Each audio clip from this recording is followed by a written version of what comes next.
Buenas noches a todas, a todos. Qué gusto saludarlas, saludarlos. Espero que estén muy bien. No podría iniciar esta clase sin agradecerles su paciencia, su tolerancia conmigo. Lamentablemente he estado con unos temas un poco delicados de salud, así que pues ha sido difícil retomar otra vez las clases y por tanto agradezco muchísimo de verdad su paciencia y su tolerancia conmigo. Igual a Kaetip agradezco también esa solidaridad fundamentalmente porque, claro, en el ámbito académico siempre lo más importante es no perder el sentido de humanidad, ¿no? Así que también muchas gracias por la tolerancia y bueno.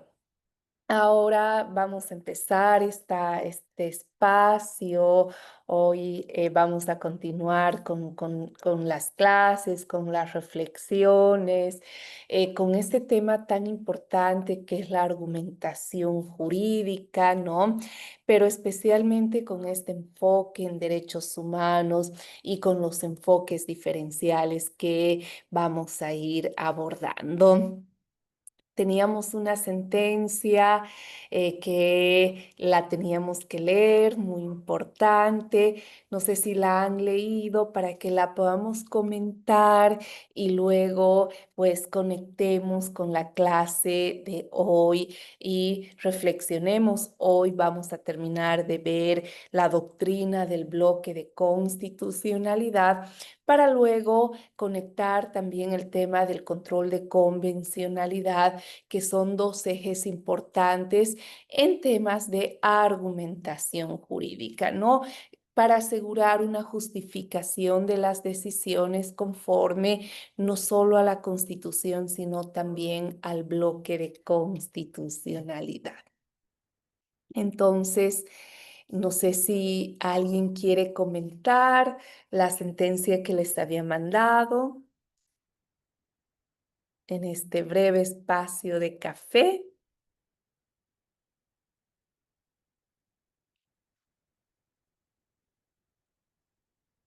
Ahí está la doctorita Luz María, querida doctorita.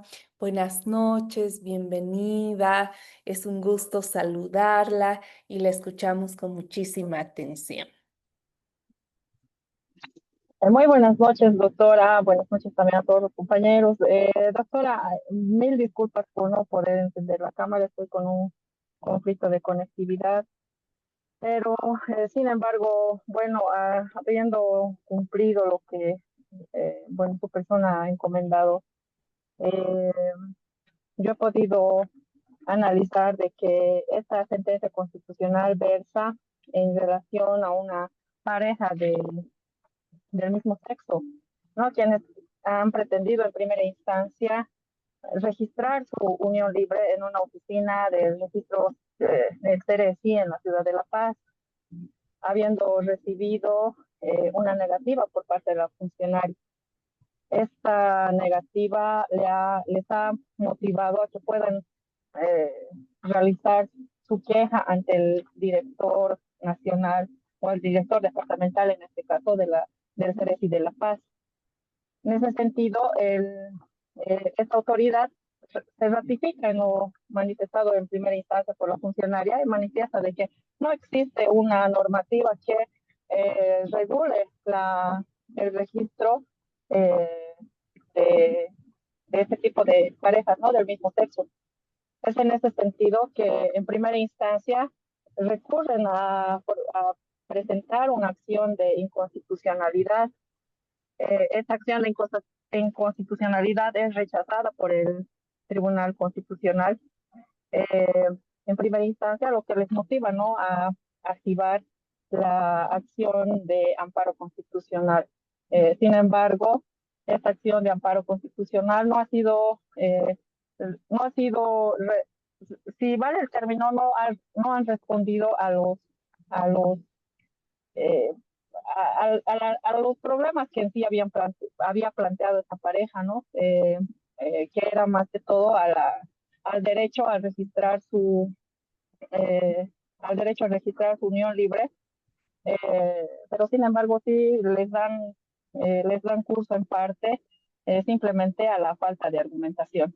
Bueno, eso es lo que he podido analizar en síntesis, doctora.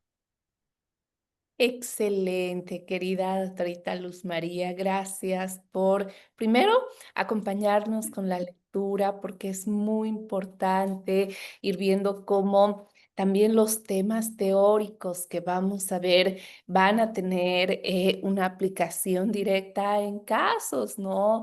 De la vida real, cómo vamos a interpretar en este tipo de casos los problemas jurídicos de conformidad con la Constitución y con el bloque.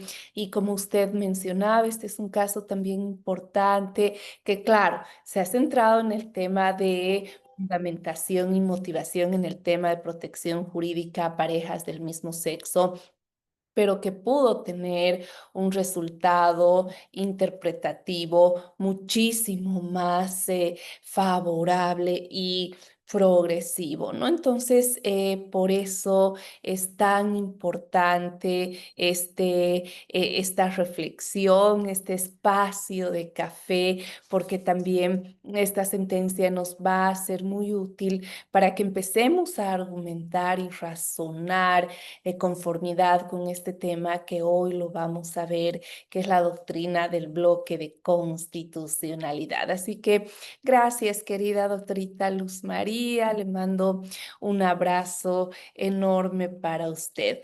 No sé si hay alguien más que quiera compartirnos la lectura.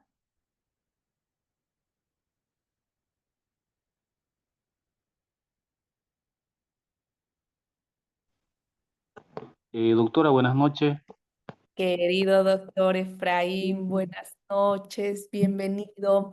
Qué gusto saludarlo y lo escuchamos con muchísima atención. Bueno, doctora, como hemos postergado ya esta clase en varias oportunidades, quizás esta lectura ya la había realizado anteriormente. Sin embargo, a ver, sobre lo que recuerdo más o menos de esta importante sentencia, la 577/2022, donde nos explica, pues, ¿no? También la aplicación directa que se puede hacer de la opinión consultiva 24/2017, donde si bien el tribunal concede en parte la acción de amparo interpuesta, deniega también, ¿no? Sobre el tema de la valoración de la prueba, sobre el tema de la aplicación directa del control de convencionalidad, y quizás quedó un poco tibio, ¿no? Porque no se lo ve muy activista. Quizás debería haber planteado la reparación de daños, quizás también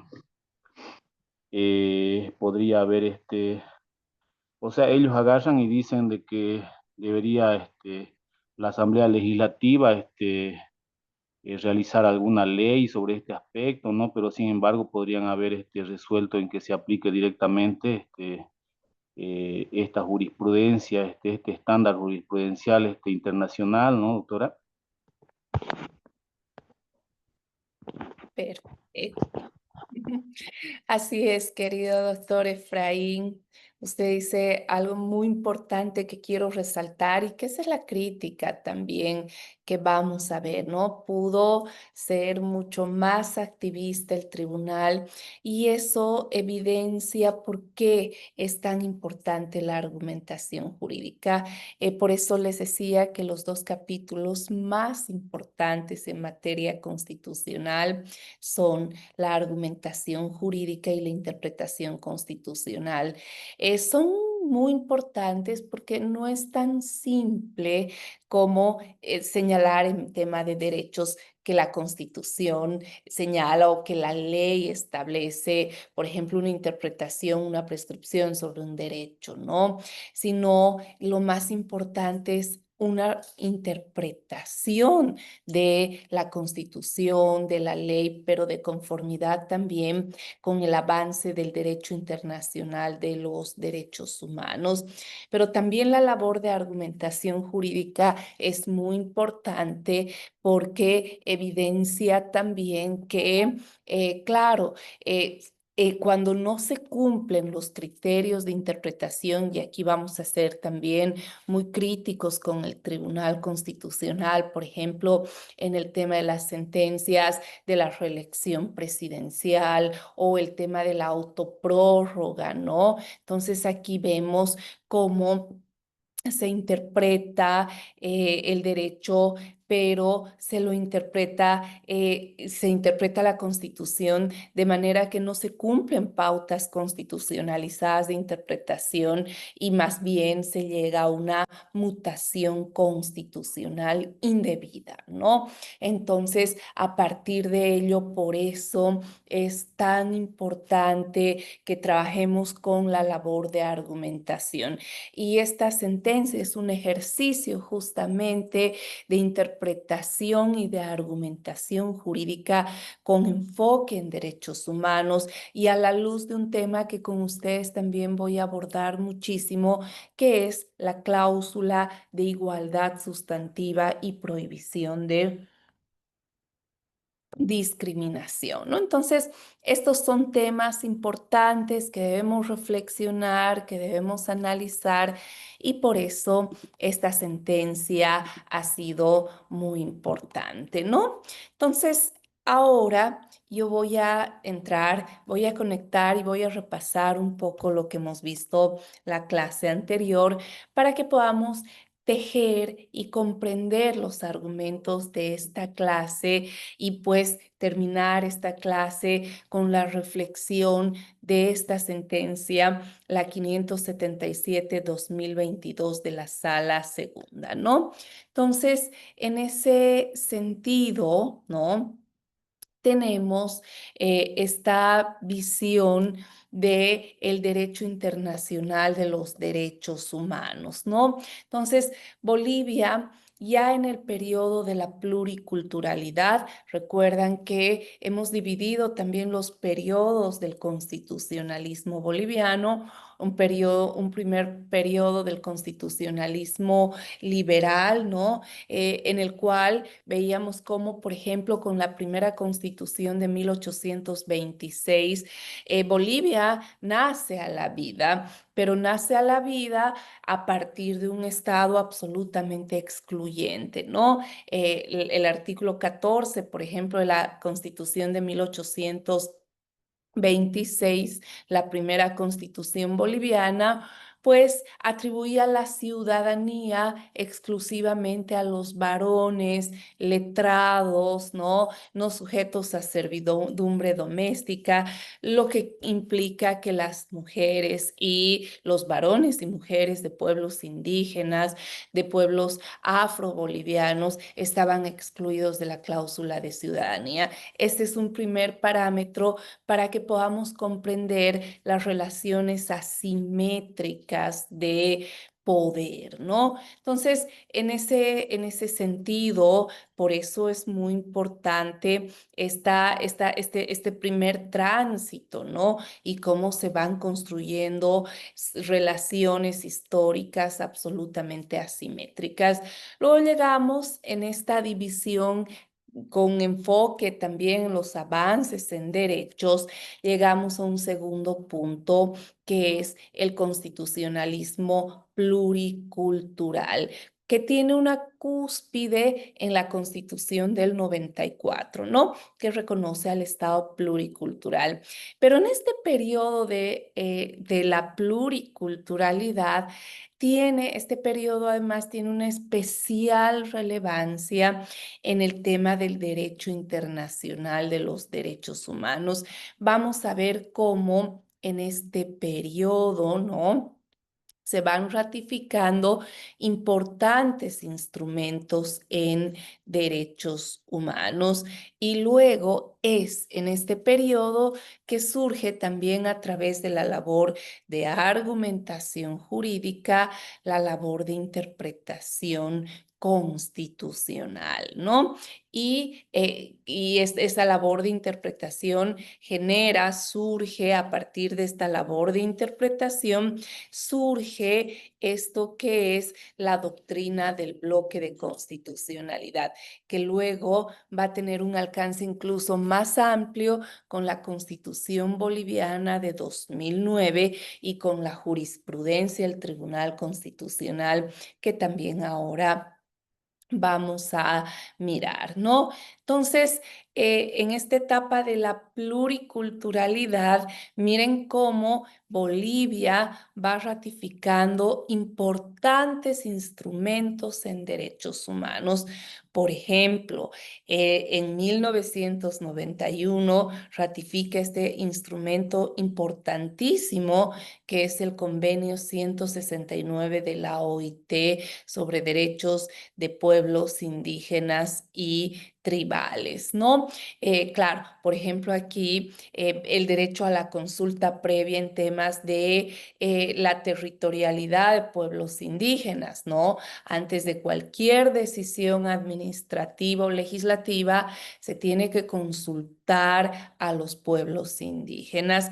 Esta consulta previa, ¿no? Surge, es una obligación que tiene que cumplir el Estado boliviano de buena fe y que la tiene no desde la Constitución de 2009, sino, miren, desde el año 1991, en el cual Bolivia ratifica el convenio 169 de la OIT. O, por ejemplo, en el artículo 8, el deber de una interpretación plural del ordenamiento. Por eso es que jurisprudencia posterior ha establecido que en materia penal, cuando se procesa a un miembro autoidentificado con un pueblo indígena, debe garantizarse la participación bajo nulidad, así lo ha establecido la jurisprudencia del Tribunal Constitucional, de un perito indígena, ¿no? Entonces, estos temas, estas obligaciones surgen, por ejemplo, de este instrumento específico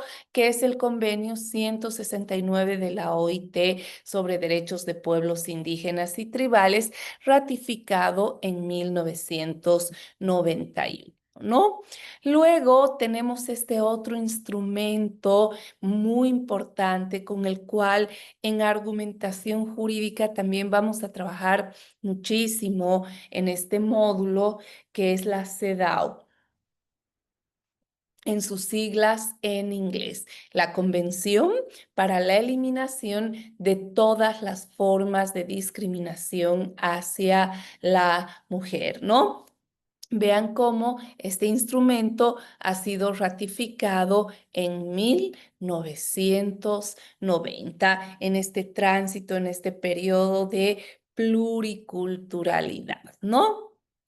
Luego tenemos este instrumento tan importante que es la Convención Americana de Derechos Humanos, llamada también el Pacto de San José de Costa Rica, con el cual hoy, por ejemplo, cuando leamos e interpretemos y reflexionemos al final sobre esta sentencia, la 577/2022 de la Sala Segunda, pues vamos a ver cómo vamos a razonar en el marco de los avances progresivos de este instrumento que es la Convención Americana de Derechos Humanos, llamada también Pacto de San José de Costa Rica.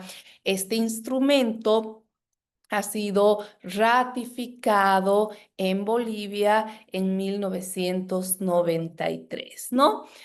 Y luego, entre otros, porque tenemos muchísimos otros instrumentos en derechos humanos, pero entre los más importantes tenemos también a este otro que es la Convención de Belém do Pará, que es la Convención Interamericana para prevenir, sancionar y erradicar la violencia contra la mujer, ¿no? Reitero que se llama también la Convención de Belém do Pará. Vamos a ver desde esta convención todo lo que es el tema del deber de la debida diligencia, ¿no? Entonces, a partir de estos instrumentos, vean cómo en esta década de los 90, recuerden, la Constitución del 94, pues surge en este periodo de la pluriculturalidad, ¿no? Entonces, estos instrumentos en derechos humanos son ratificados por el Estado boliviano.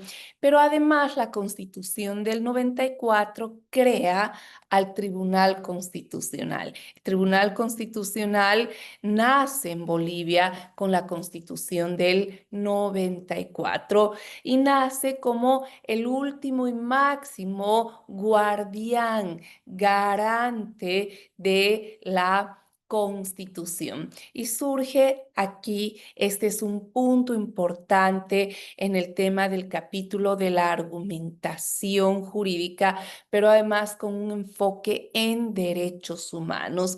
Si ustedes se fijan la Constitución del 94, pues van a ver que en esta Constitución no está mencionado, no se hace referencia expresa a al bloque de constitucionalidad. Entonces, la doctrina del bloque de constitucionalidad surge a partir de la labor de argumentación jurídica del Tribunal Constitucional creado con la Constitución de 1994, ¿no? Entonces, en este sentido, pues tenemos tres sentencias importantes. Vean que estamos en la jurisprudencia, el Tribunal de los 10 años. Ojalá me alcance un tiempito, me voy a dar un tiempito con ustedes para ver también temas de derecho jurisprudencial, ¿no? Entonces, surge una primera sentencia. Miren, estamos hablando del año 2003, la sentencia 1662 sobre el tema del derecho a la objeción de conciencia en relación al servicio militar obligatorio. Esta fue la primera vez que el Tribunal Constitucional en su doctrina jurisprudencial incorporó al bloque de constitucionalidad, razonó o intentó razonar desde la Constitución y el bloque de constitucionalidad, porque claro, se habían ratificado instrumentos en derechos humanos, pero a partir de esta sentencia, como vamos a ver su tenor literal enseguida, el tribunal estableció que los tratados internacionales referentes a derechos humanos pues tienen rango constitucional, ¿no? Y son de aplicación directa, forman parte del bloque de constitucionalidad y son de aplicación directa y preferente. Esto surge no a partir de la literalidad de la Constitución, sino en el marco de una interpretación conforme a la Constitución y al bloque de constitucionalidad, ¿no? Luego en otras sentencias como la 19 quebrado 2003 o la 1420 quebrado 2004-R, pues se desarrollan estas sentencias vinculadas al control a la doctrina del bloque de constitucionalidad, que reitero, surgen de la labor de argumentación jurídica del Tribunal Constitucional creado con la Constitución del 94. Y miren esta sentencia, la 1662 quebrado 2003-R, ¿no?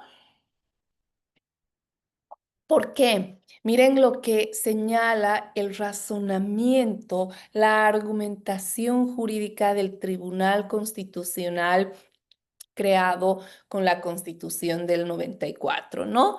Señala este Tribunal Constitucional realizando la interpretación constitucional integradora en el marco de la cláusula abierta prevista por el artículo 35 de la Constitución, ha establecido este es el punto central del razonamiento, que los tratados, las declaraciones y convenciones internacionales en materia de derechos humanos forman parte del orden jurídico del sistema constitucional boliviano. Vean, y es aquí por primera vez que la doctrina jurisprudencial introduce al bloque de constitucionalidad, ¿no?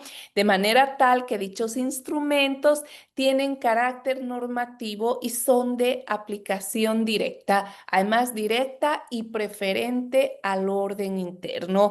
Por eso es que ya, por ejemplo, en esta sentencia, en la 577-2022, de la sala segunda, vamos a empezar a razonar de conformidad con el bloque de constitucionalidad, porque los instrumentos internacionales en derechos humanos forman parte del bloque y son de aplicación directa y preferente. Entonces, vean cómo la doctrina del bloque surge con el tribunal, con la labor de argumentación jurídica del Tribunal Constitucional creado por la Constitución del 94, ¿no? Pero obviamente esta doctrina del bloque de constitucionalidad va a ser redimensionada después de la Constitución de 2009. Y esto es muy importante, especialmente para el tema de la labor de argumentación jurídica, ¿no? Entonces, la Constitución de 2009 asume el criterio interpretativo del Tribunal creado por la Constitución del 94, y es así que el artículo 410, parágrafo primero de la Constitución, pues desarrolla el bloque de constitucionalidad y en su literalidad establece que los tratados internacionales referentes a derechos humanos forman parte del bloque de constitucionalidad y son de aplicación directa y preferente, ¿no? Entonces, a partir de ello, por eso es tan importante esta labor, primero, cómo la doctrina jurisprudencial llega al proceso constituyente y llega a la Constitución de 2009. Y sin embargo, y aquí está otra vez este tema que quizás cuando terminemos nuestro curso lo vamos a comprender de mejor forma, ¿no? ¿Por qué la argumentación jurídica y la interpretación constitucional son los capítulos más importantes? En realidad, no solo ni siquiera en materia constitucional, sino en materia de teoría jurídica, ¿no? Y eso es importante porque justamente a partir de esta labor de argumentación es que el Tribunal Constitucional, después de la Constitución de 2009, desarrolla la doctrina del bloque de constitucionalidad, ¿no? Y en esta doctrina del bloque de constitucionalidad establece, ¿no? Interpreta el artículo 410 de la Constitución.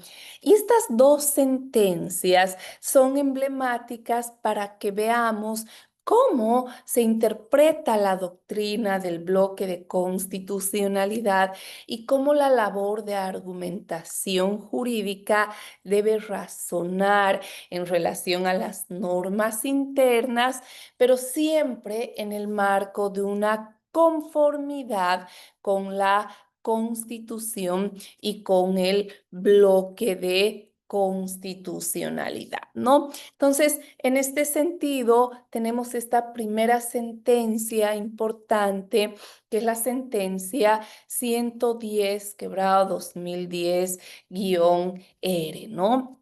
En esta sentencia, pues vamos a ir viendo cómo y el tribunal empieza a razonar no solo, ni siquiera desde los tratados internacionales en derechos humanos ratificados por Bolivia. Y surge en esta sentencia una idea que la vamos a ir trabajando mucho en este curso de argumentación jurídica, en virtud de la cual los instrumentos en derechos humanos no son instrumentos estáticos, sino son instrumentos vivientes, ¿no? Al ser instrumentos vivientes, pues aquí viene la interpretación del tribunal en esta primera sentencia, en la 110, quebrado 2010-R, porque a partir de esta sentencia, la Corte establece que forman parte del bloque de constitucionalidad los instrumentos en derechos humanos ratificados por Bolivia, pero se centra en el sistema interamericano y en esa idea de que los instrumentos en derechos humanos no son estáticos, sino son instrumentos vivientes. Y por lo tanto, las interpretaciones de la Corte Interamericana, que hoy vamos a ver cómo la Corte tiene un rol contencioso y tiene un rol interpretativo. Entonces, estas interpretaciones progresivas y favorables, pues forman parte del bloque de constitucionalidad y son de aplicación directa y preferente, ¿no?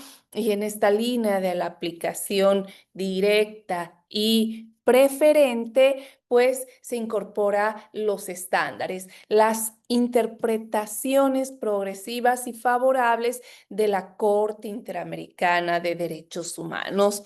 Y luego viene esta otra sentencia, que es la sentencia que la hemos estudiado y que ahora también a la luz de la doctrina del bloque de constitucionalidad, pues vamos a razonar, ¿no? Porque a partir de esta sentencia vamos a ver cómo en doctrina jurisprudencial el bloque de constitucionalidad no solo está integrado por tratados internacionales en materia de derechos humanos ratificados por Bolivia, sino también por estándares internacionales, es decir, por estas interpretaciones favorables, progresivas en derechos que forman parte del bloque de constitucionalidad, ¿no? Entonces, esto es muy importante porque vamos a ver cómo los estándares, como por ejemplo el caso de la opinión consultiva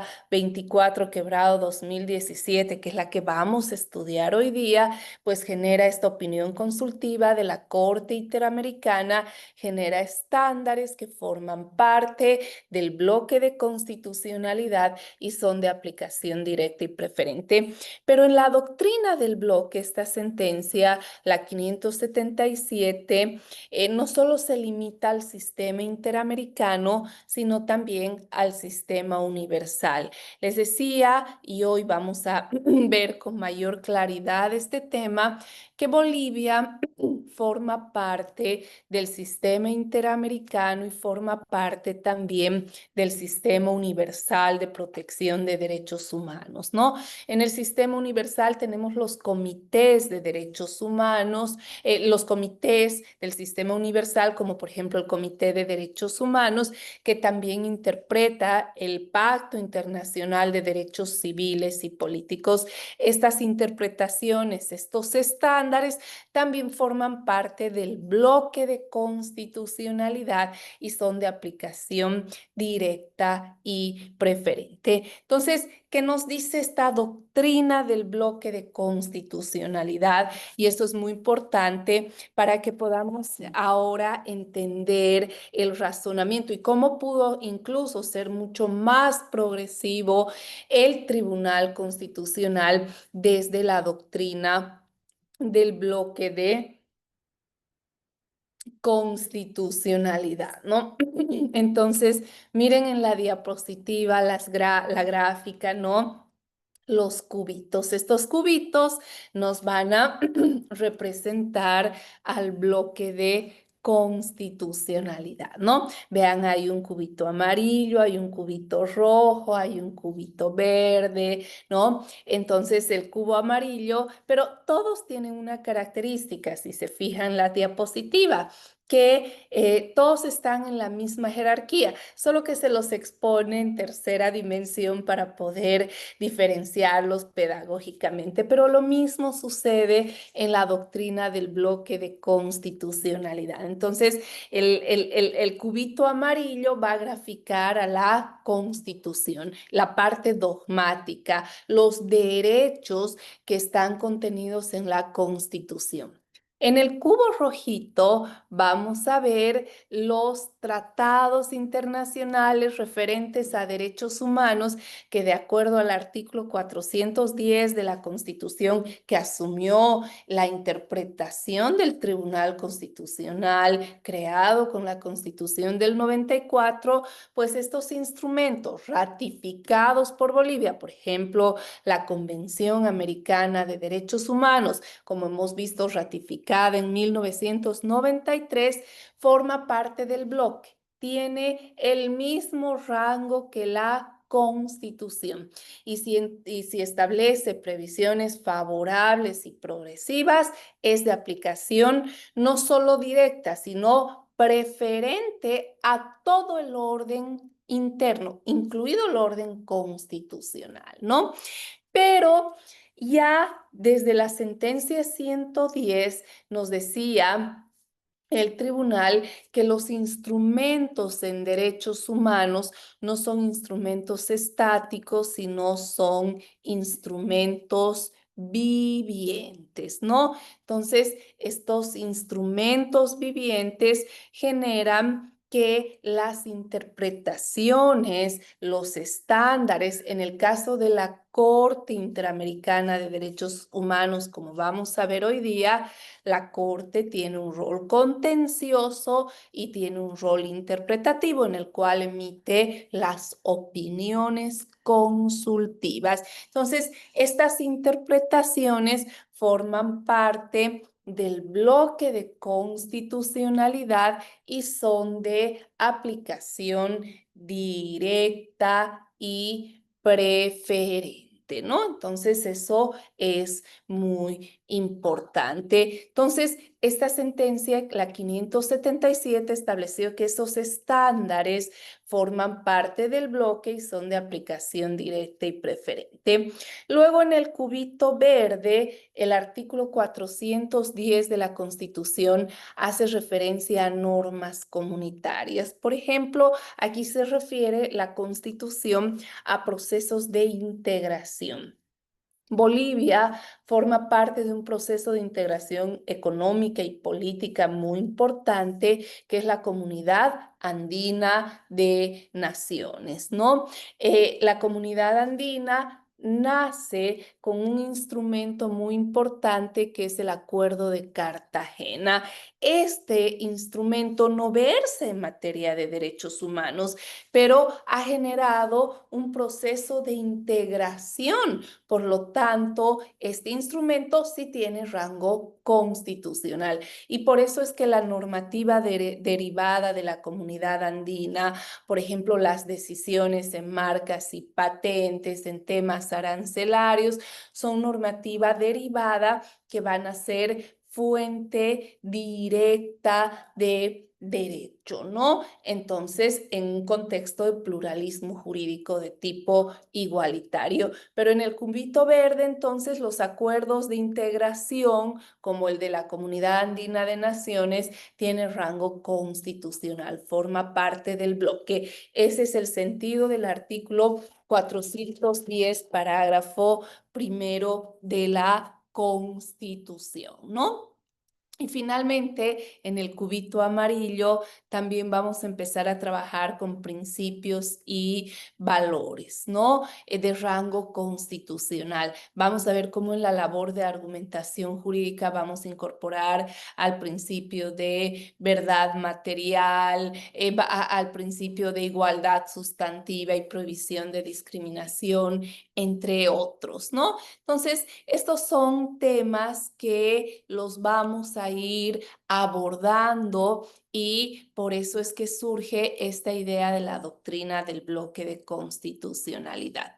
Y ahora sí, vamos a empezar a ver cómo debemos razonar desde la doctrina del bloque de constitucionalidad y cómo la labor de argumentación jurídica debe interpretar el ámbito interno, incluidas las normas constitucionales, pero de conformidad con el avance del derecho internacional de los derechos humanos.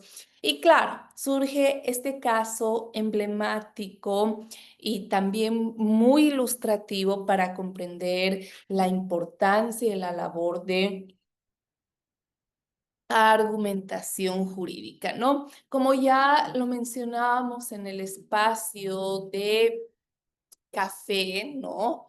Este es el caso que se da, y ya nos comentaba la doctorita Luz María, este es un caso que se da en relación a una pareja del mismo sexo, ¿no? Entonces, esta pareja se pide su registro, el registro de su unión ante el Ceresi, ¿no? Entonces, le dice al Ceresi, señores del Ceresi, por favor, queremos que nos inscriba nuestra unión. ¿Qué le dice el Ceresi? Miren, aquí también es por eso muy importante empezar a razonar desde el ámbito de los derechos humanos, ¿no? Entonces, el Ceresi le dice a esta pareja que no puede registrarlos. ¿Por qué? Primero, tiene un razonamiento incluso desde el mandato del artículo 63 de la Constitución. ¿Alguien tiene Constitución a mano?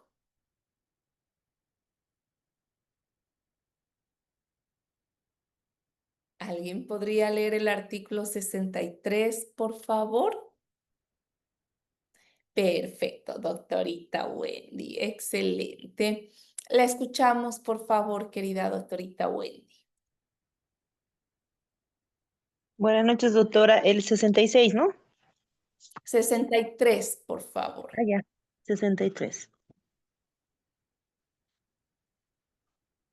Artículo 63, parágrafo primero. El matrimonio entre una mujer y un hombre se constituye por vínculos jurídicos y se basa en la igualdad de derechos y deberes de los cónyuges. Parágrafo segundo. Las uniones libres o de hecho que reúnan condiciones de estabilidad y singularidad y sean mantenidas entre una mujer y un hombre sin impedimento legal, producirán los mismos efectos que el matrimonio civil, tanto en las relaciones personales y patrimoniales de los convivientes como en lo que respecta a las hijas e hijos adoptados o nacidos de aquellas. Excelente, doctorita Wendy. Vean cómo el artículo 63 constitucionaliza, protege el matrimonio, pero ¿entre quiénes? Hombre y mujer. Entonces, claro, este es el argumento del Ceresi, pero además el argumento del Ceresi es que no tienen una normativa interna, un reglamento que faculte el registro, porque además tienen una prohibición expresa, porque la Constitución protege al matrimonio entre hombres y mujeres. Incluso el Código de las Familias y el proceso familiar establece, sigue este mandato constitucional, ¿no? Entonces, claro, el argumento, y podría pensarse que las parejas del mismo sexo, para un reconocimiento de su unión, necesitarían una reforma constitucional que implique modificar el artículo 63 de la Constitución. Y aquí viene el razonamiento de esta pareja. A partir de todo lo que vamos a ver ahora, que es el tema de la argumentación jurídica con enfoque en derechos humanos, ¿no? Entonces, esta pareja del mismo sexo le dice al Ceresi, no, señores del Ceresi, un momento. En el avance del derecho internacional de los derechos humanos, Bolivia, el año 93, ha ratificado la Convención Americana de Derechos Humanos, llamada también Pacto de San José de Costa Rica. Entonces, ha ratificado este instrumento en derechos humanos y por lo tanto debe cumplir. Pero este instrumento, y aquí está lo que les decía hace un momento, esta es la idea fundamental, los instrumentos en derechos humanos no son instrumentos estáticos, son instrumentos vivientes. Por ejemplo, la Corte Interamericana de Derechos Humanos ha ido interpretando estos instrumentos y entonces no solo debemos considerar el tenor de los instrumentos, sino las interpretaciones progresivas y favorables, por ejemplo, que en el Sistema Interamericano de Protección de Derechos Humanos brinda la Corte Interamericana de Derechos Humanos, ¿no? Entonces, en este sentido, desde esta perspectiva, ¿no? Viene esta mirada de entender a los estándares en derechos humanos, por ejemplo, los estándares interamericanos, como parte del bloque de constitucionalidad de aplicación, por lo tanto, directa y preferente. Entonces, ¿qué le dice esta pareja al Ceresi? Le dice, señores del Ceresi, la Convención Americana de Derechos Humanos ha sido interpretada. ¿Por quién? Por la Corte Interamericana de Derechos Humanos, que en su rol interpretativo emite las opiniones consultivas.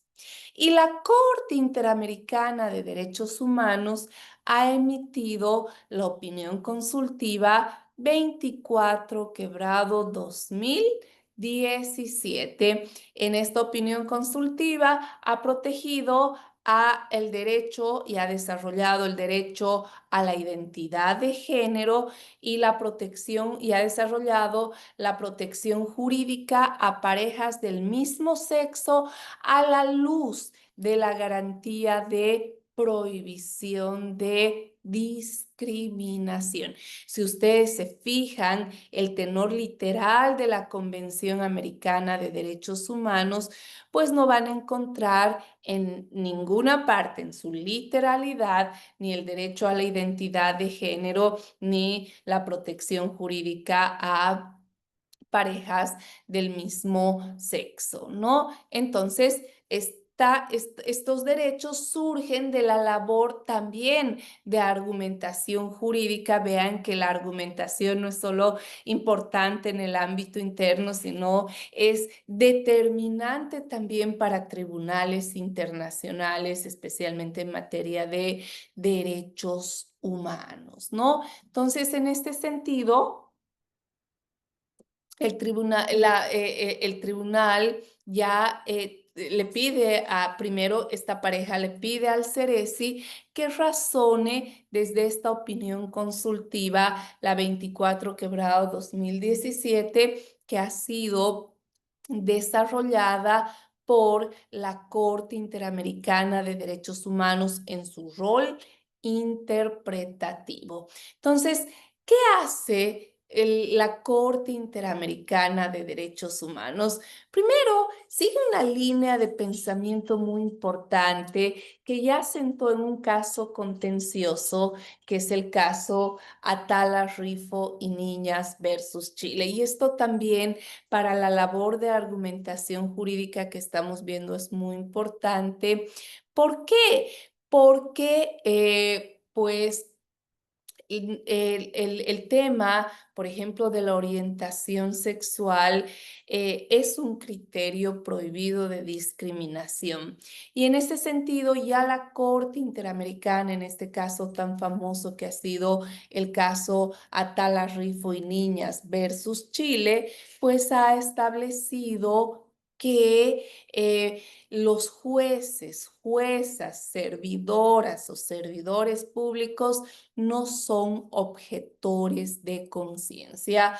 Pueden o no estar de acuerdo, por ejemplo, con el tema de las parejas del mismo sexo, pero cuando son jueces, juezas, servidoras, servidores públicos, son garantes de derechos y por lo tanto deben razonar desde la garantía de prohibición de discriminación. Entonces, bajo esta línea de pensamiento, la Corte Interamericana, en esta opinión consultiva, la 24 quebrado 2017, ha establecido un estándar interamericano muy importante porque ha establecido que no pueden darse tratos diferenciados, arbitrarios, basados en orientación sexual o en identidad de género.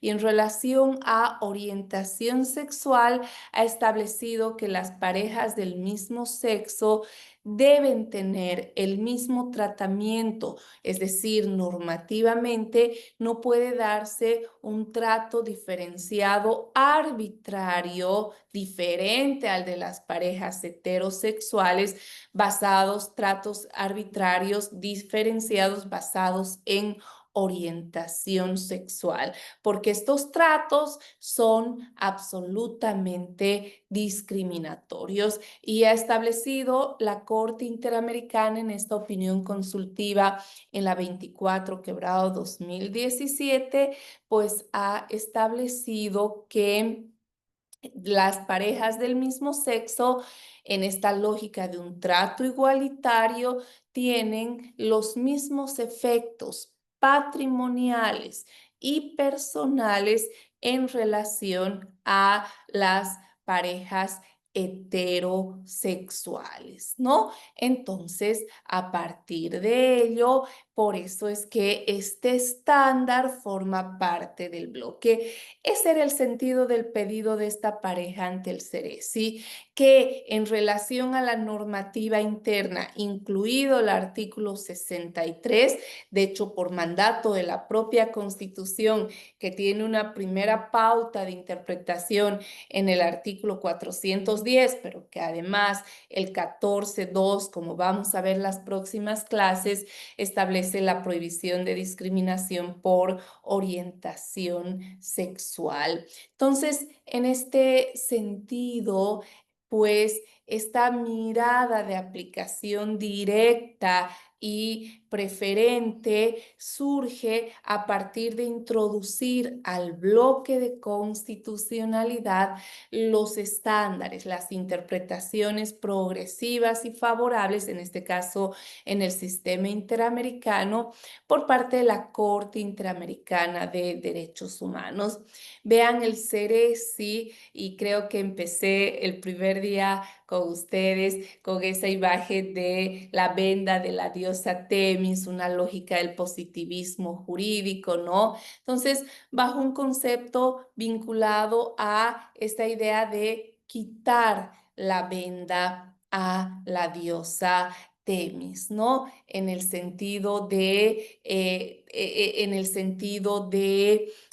pues empezar a razonar desde no solo desde la ley o del tenor literal de la ley, ni siquiera del tenor literal de la parte dogmática de la Constitución, sino en el marco de una armonía con el derecho internacional de los derechos humanos, porque desde el momento en el cual Bolivia ratifica instrumentos en derechos humanos, pues debe cumplirlos de buena fe, ¿no? Entonces, eso es lo que le dice esta pareja. Le dice, ustedes, señores del Ceresi, deben razonar desde el bloque de constitucionalidad y desde otra herramienta que vamos a ver en las próximas clases, que son el control de convencionalidad. Y por lo tanto, debe aplicar de manera directa y preferente el estándar más alto de protección que sea más favorable y más progresivo en derechos. En este caso,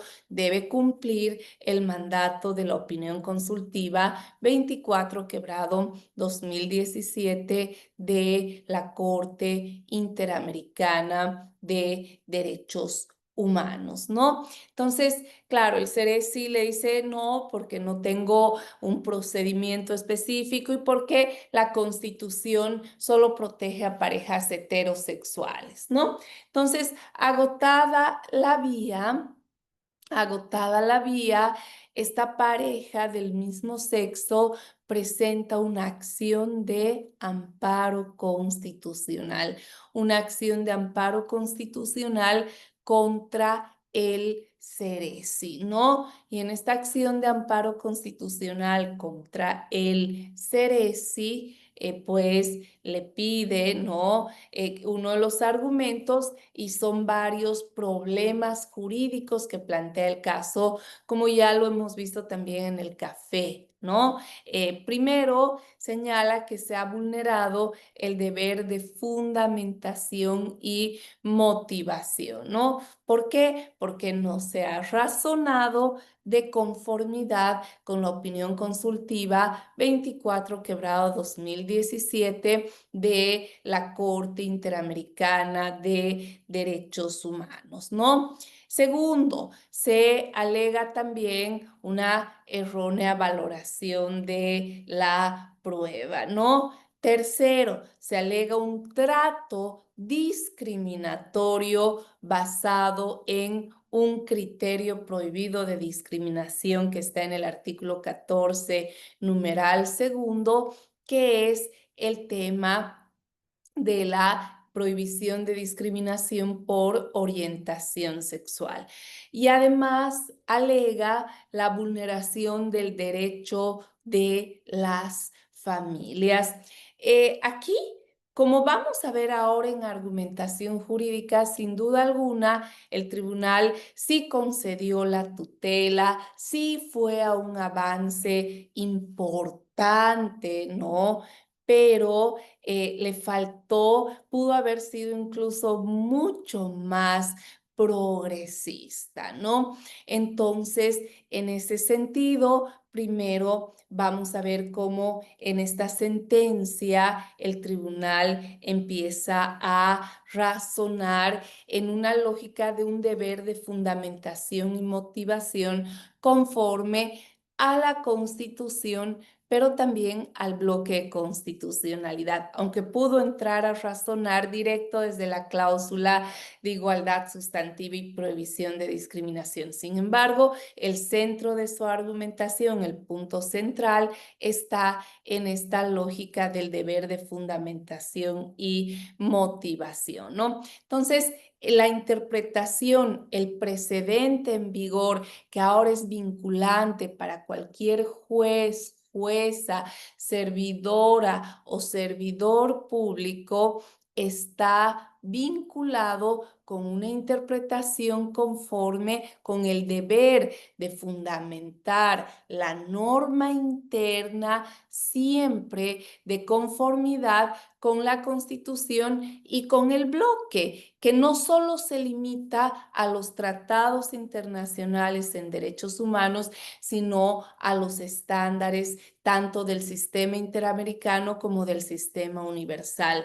La opinión consultiva 24/2017 sobre derecho a la identidad de género y sobre el derecho a la protección jurídica a parejas del mismo sexo, pues estas sentencias, ¿no? Esta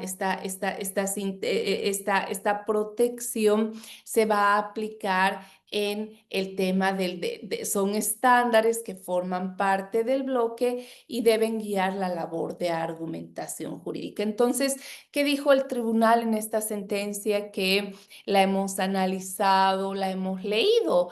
Dice, señala, establece que todo juez, jueza, servidora o servidor público deben razonar de conformidad a la Constitución, al bloque de constitucionalidad y de acuerdo a la cláusula a la opinión, de acuerdo a la opinión consultiva 24/2017. Y a partir de ello, en cuanto a este problema jurídico, concede la tutela, aplica la técnica del reenvío, es decir, ordena al CERECI que emita una nueva resolución que considere no solo la Constitución, sino el bloque de constitucionalidad y los estándares que contiene la opinión consultiva 24/2017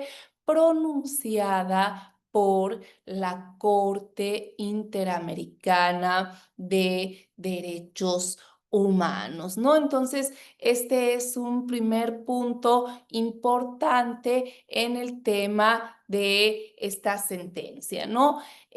Aunque en mi criterio, en vez de ingresar por el tema de deber de debida fundamentación, porque al final aplica la técnica del reenvío, ya el tribunal, desde la denuncia de discriminación, debió darle al artículo 63 de la Constitución ya un sentido interpretativo para que sigan los jueces civiles, penales, familiares, laborales, para que siga cualquier servidor o servidora pública, pero pues ingresa por un tema de deber de fundamentación y motivación, ¿no? Y lo extraño para que veamos también por eso cómo hay muchas sentencias arbitrarias del Tribunal Constitucional que no pasan el test de razonabilidad. Por ejemplo, esta sentencia, la 577/2022 de la Sala Segunda, deniega la tutela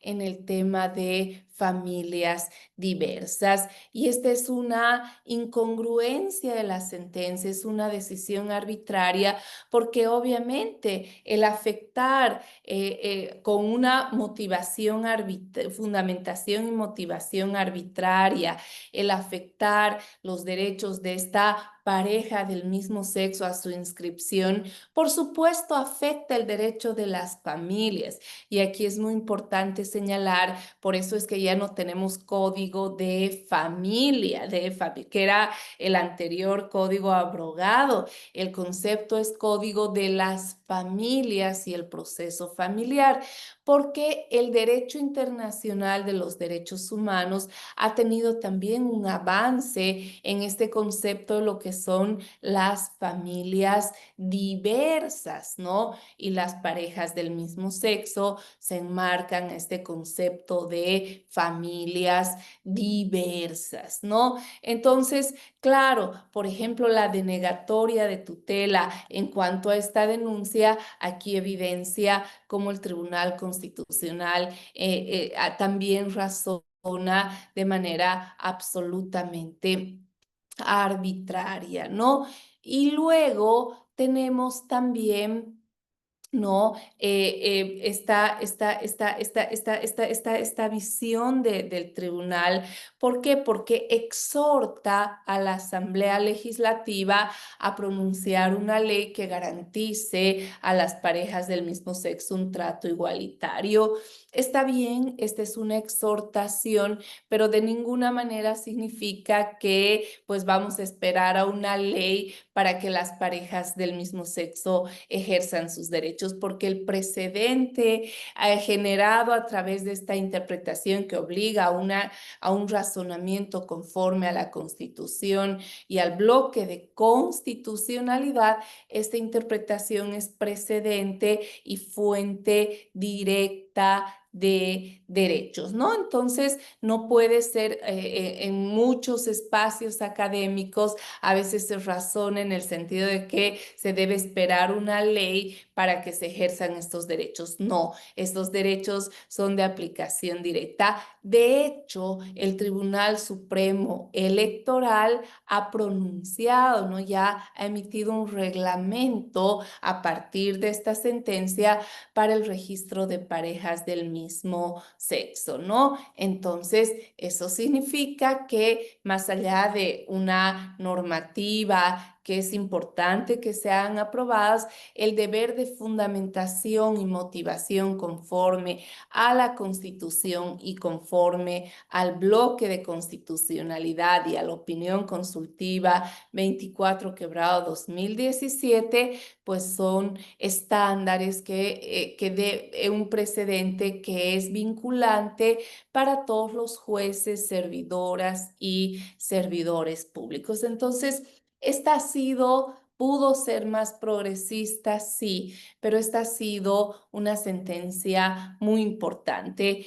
Tenemos sentencias posteriores, por ejemplo, una sentencia posterior en materia civil, se discutía el tema del derecho sucesorio a parejas del mismo sexo, ¿no? Era un caso en el cual durante la pandemia muere una de las parejas, ¿no? De otra persona en una lógica de parejas del mismo sexo, ¿no? La familia de la persona fallecida, pues pretende excluir a su pareja del tema del régimen sucesorio bajo esta idea del mandato del artículo 63, ¿no? Que establece que se protege el matrimonio y la unión libre entre hombres y mujeres.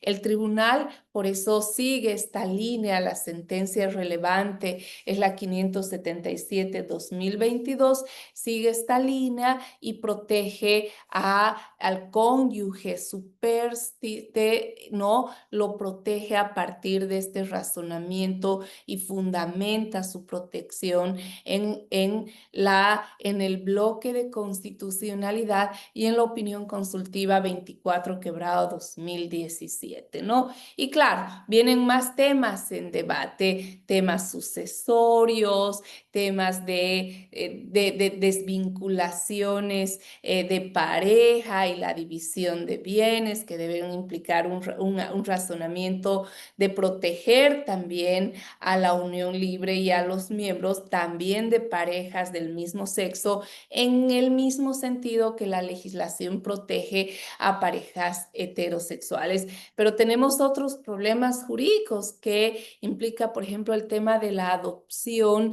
de niñas, niños, adolescentes, ¿no? Bajo el tema de las parejas del mismo sexo. ¿Necesitamos una reforma legislativa? No.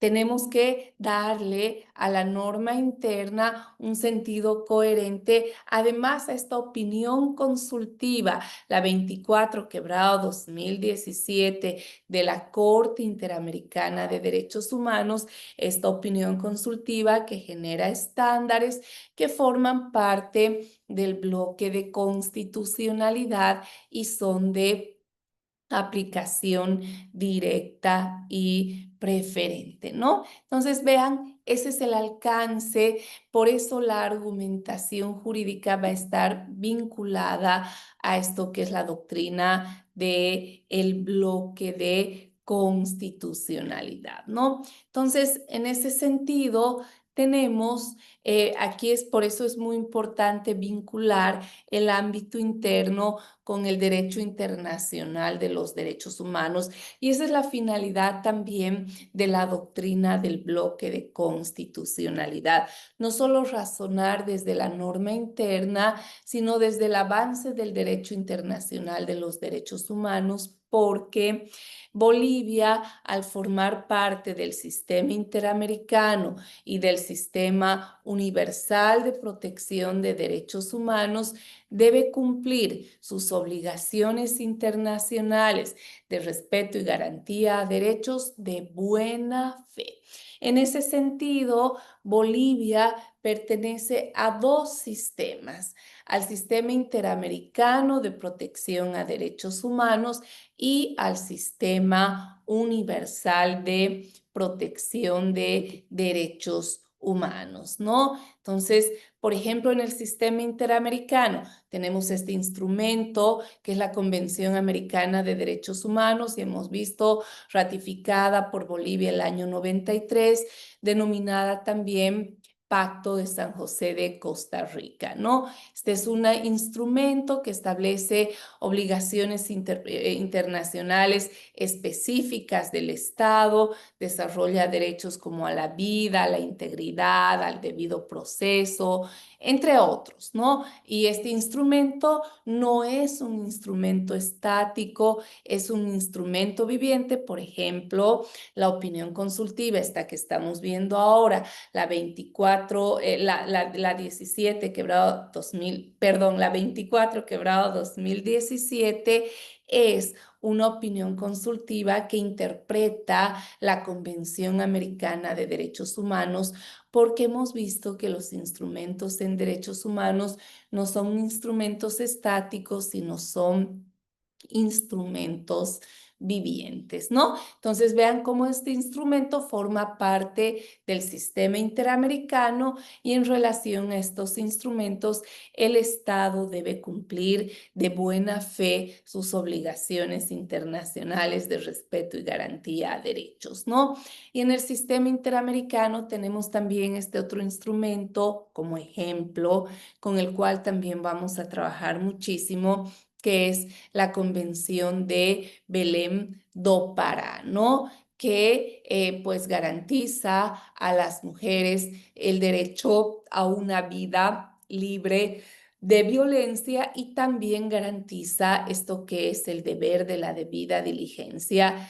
Estos instrumentos han sido ratificados en el sistema, que emanan estos instrumentos del sistema interamericano, han sido ratificados por el Estado boliviano y forman parte del bloque de constitucionalidad. Pero también en el sistema universal tenemos otros instrumentos ratificados por Bolivia. Por ejemplo, el Pacto Internacional de Derechos Civiles y Políticos, ¿no? O este otro instrumento que también vamos a trabajar muchísimo con ustedes, que es la CEDAW inglés, la Convención para la Eliminación de todas las formas de discriminación hacia la mujer, ¿no? Entre paréntesis, la CEDAW. Estos instrumentos del sistema universal ratificados por Bolivia forman parte del bloque de constitucionalidad. Pero estos sistemas, en este sistema interamericano y en el universal, estos instrumentos no son estáticos, son vivientes.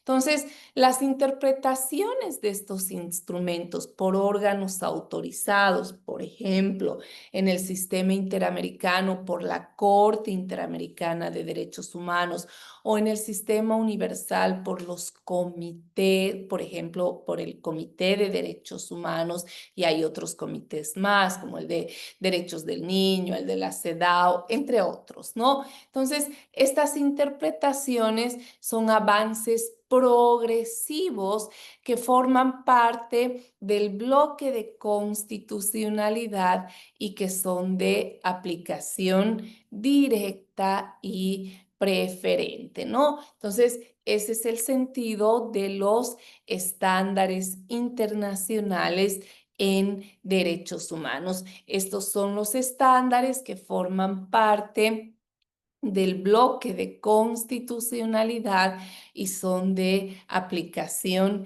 directa y preferente, ¿no? Entonces, también al margen de los instrumentos en derechos humanos y de estos estándares que emergen de interpretaciones de instrumentos, tenemos también, por ejemplo, en el derecho internacional, tanto en el sistema interamericano como en el sistema universal, las reglas, principios y directrices, ¿no? Entonces, estas directrices, por ejemplo, las reglas de Yogyakarta del Sistema Universal sobre la prohibición de discriminación por orientación sexual, son reglas, no son convenios, no son instrumentos, además ratificados por los estados, pero sí son lineamientos para interpretaciones progresivas. Entonces, en el marco de una complementariedad con la doctrina del bloque, el Tribunal Constitucional en esta sentencia, en la 61-2010-R, ha establecido que las reglas, principios y directrices en derechos humanos, pues deben formar parte es decir, no son estándares que forman parte del bloque, pero sí son parámetros, lineamientos interpretativos, ¿no? Esto porque también han significado un avance del derecho internacional de los derechos humanos. En ese sentido, al margen de todo lo que hemos visto, voy a centrar hoy también un poco la mirada para que terminemos de entender con claridad todo lo que hemos visto hoy. Vamos a ver los sistemas regionales de protección de derechos humanos, ¿no? Tenemos el sistema europeo, tenemos el sistema interamericano y tenemos el sistema africano. Por supuesto, Bolivia forma parte del sistema interamericano de protección de derechos humanos. Y en este sistema interamericano vamos a ver como las dos caras de la moneda, ¿no? Tenemos la Comisión Interamericana de Derechos Humanos que tiene su sede en Washington, ¿no? Y la Corte Interamericana de Derechos Humanos, que de ella, de la Corte, emanan los estándares, no de la Comisión. La Comisión tiene un rol de promoción de derechos humanos esencialmente, ¿no?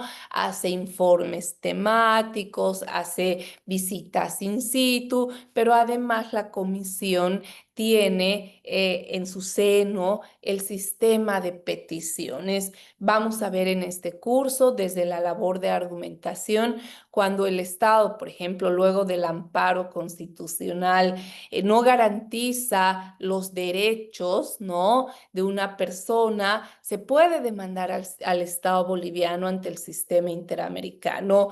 La denuncia, esta petición, pues se realiza justamente se realiza ante el sistema de peticiones de la Comisión Interamericana de Derechos Humanos y es la comisión la que lleva el caso a la Corte Interamericana de Derechos Humanos, ¿no? Pero ahora, como estamos viendo la doctrina del bloque de constitucionalidad, nos vamos a centrar en la Corte Interamericana, porque las interpretaciones, por ejemplo, la Convención Americana de Derechos Humanos o de los instrumentos del sistema interamericano, esas interpretaciones de la Corte Interamericana son estándares que forman parte del bloque de constitucionalidad, ¿no? Entonces, en ese sentido, la Corte Interamericana de Derechos Humanos tiene dos roles, un rol contencioso y un rol interpretativo. Por ejemplo, vamos a ir viendo las próximas clases casos como el caso Angulo Lozada versus Bolivia, ¿no? Vinculado a el tema de violencia sexual contra niñas, niños y adolescentes. Entonces, a partir de ello, estos temas, ¿no? Estos estándares, como por ejemplo el tema del consentimiento, que lo vamos a ver en las próximas clases, o la debida diligencia reforzada, son estándares que emergen del rol contencioso y forman parte del bloque de constitucionalidad, ¿no? Luego tenemos el rol interpretativo. La Corte Interamericana de Derechos Humanos, con sede en San José de Costa Rica, en el rol interpretativo emite las opiniones consultivas. Estas opiniones consultivas generan estándares y estos estándares, siguiendo las sentencias 110/2010-R y la 577/2022 de la Sala Segunda, pues estos son estándares que forman parte del bloque y son de aplicación directa y preferente. Y aquí sí quiero ser categórica, contundente, porque hay temas que todavía se siguen discutiendo en el ámbito interno. Van a escuchar a muchos colegas, juristas, ¿no? Señalar que las opiniones consultivas no son vinculantes, que son simples directrices. Pues no, las opiniones consultivas son estándares que forman parte del bloque de constitucionalidad y que son de aplicación directa y preferente, ¿no? Entonces, las opiniones consultivas, claro, su nombre indica, pareciera opinión, ¿no? Pero no, son interpretaciones, son estándares que forman parte del bloque y son de aplicación directa y preferente. Por eso es que en el CERESI, para el registro de parejas del mismo sexo, pues se tiene que aplicar de manera directa esta opinión consultiva, que es vinculante porque genera además estándares que forman parte del bloque y además es vinculante porque Bolivia ha ratificado la Convención Americana de Derechos Humanos y ha ratificado la competencia de la Corte. Esta Corte con sede en San José de Costa Rica tiene un rol contencioso y tiene un rol interpretativo. Las interpretaciones en ambos roles son estándares que forman parte del bloque y que son de aplicación directa. Por lo tanto, el razonamiento, la labor de argumentación jurídica no solo se debe limitar a la Constitución, sino al bloque de constitucionalidad, que incluyen los estándares, por ejemplo, el sistema interamericano, estas interpretaciones progresivas y favorables de la Corte Interamericana en su rol contencioso y en su rol interpretativo.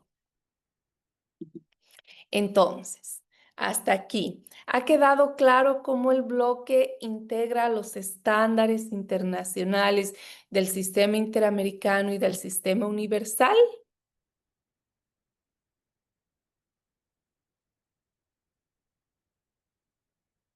Perfecto, excelente.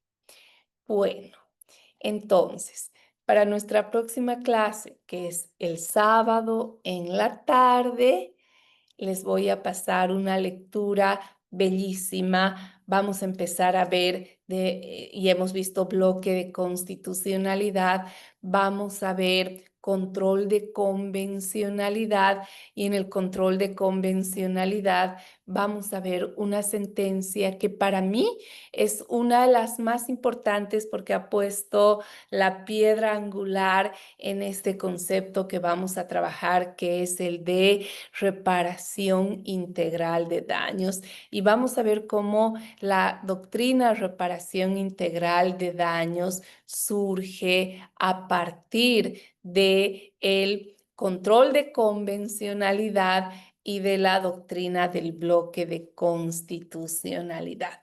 Entonces, y no se preocupen, querido doctor Efraín, con gusto les voy a pasar las diapositivas y les voy a pasar la sentencia. Les pido por favor que al leer reparen, lean con más detalle, especialmente la parte de reparación integral de daños. ¿De acuerdo? Entonces, conmigo, estando todo claro, nos vemos el día sábado. Nuevamente, muchas gracias por su tolerancia. Como les decía, por temas de salud ha sido imposible, ¿no? He suspendido esta y todas las clases que estaba desarrollando, pero bueno, ya estamos mucho mejor, así que gracias nuevamente por su paciencia y nos vemos el día sábado. ¿De acuerdo? Gracias, doctora. A ustedes. Buenas noches. Gracias. Noches. Buenas noches. Gracias. Descansen. Buenas noches. Buenas noches. Gracias.